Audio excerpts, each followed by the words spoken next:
Hey y'all, it's Charity and I'm back with the end of my Father's Day / Juneteenth project. We had a baby shower to do. I showed you guys in the last video the base and how I set that up. So with that in mind, I have the exact amount of balloons that I used, which was 72.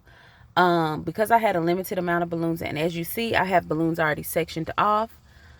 Unfortunately, I had to strip my whole base down because it wouldn't fit in the truck or the car with balloons on it. So this is the inside. My husband is the cameraman. He's a little extra, forgive me. Yeah, so at the intersection of hoops, I used 2 balloons each, so that, and I had 12 points, so that totaled in 24 points. 24 balloons. And then the mid sections of those same points, which is pretty much just doubling that, and I used 24 more. And then for the top and bottom, I used a total of 48 balloons. So yeah, you have your exact science there. Yeah. So what you see right now is me just adding some of those 48. I'm so happy that I thought this through, because I didn't have to worry about, hey, how many balloons is enough. Literally, you can map it out. That's really the best way to go when you have limited amount a limited amount of balloons, like I did. And so after I got it hung up, that's when I started to apply my 5-inch balloons. And I really just used my 5-inch balloons for fillers. I was a little bit behind, although everything worked out perfectly. I was behind because I had to take down the structure, like I said, to even transport it.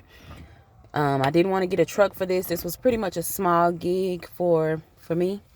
So I was just filling balloons. The cool thing about this is it did spin like 360 style.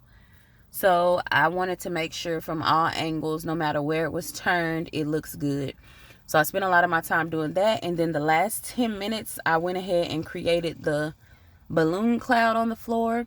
My husband used duct tape, or like a blue masking tape from the $1.25 store, and that's what got things going. But my whole point was like, hey, show me where I have gaps so I can try to fill them. Show me where I have gaps so I can try to fill them.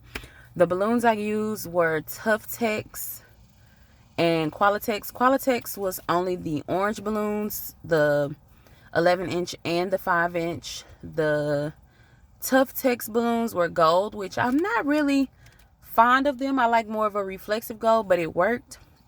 And again, it's what I had. The balloon shortage is so super real. That's him laying down the tape, and what we did was just lay the tape down on the side where the sticky part is facing up, but we kind of did like the H method. I'll have to show you more detail on that if you want to see it, but it keeps my balloons in place on the ground so that there's no rotation or anything like that. But overall, I'm really happy with this. The mother was moved to tears. So yeah, I really can't ask for a better reaction than that. And here is the finished look. If you know me, or if you're like a perfectionist, you know I could have added balloons up until like 30 minutes later or so.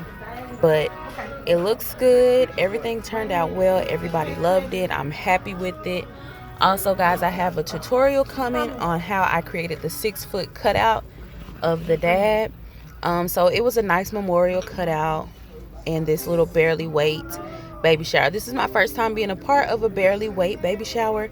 My mother-in-law did the decorations. Her and her friend, they set up, as well as my father-in-law. Their business is called Harris Etc. But as you know, Harris and Company on the balloons. I love it. If you guys need any help or have any questions, please let me know. Until then, ciao. Bye.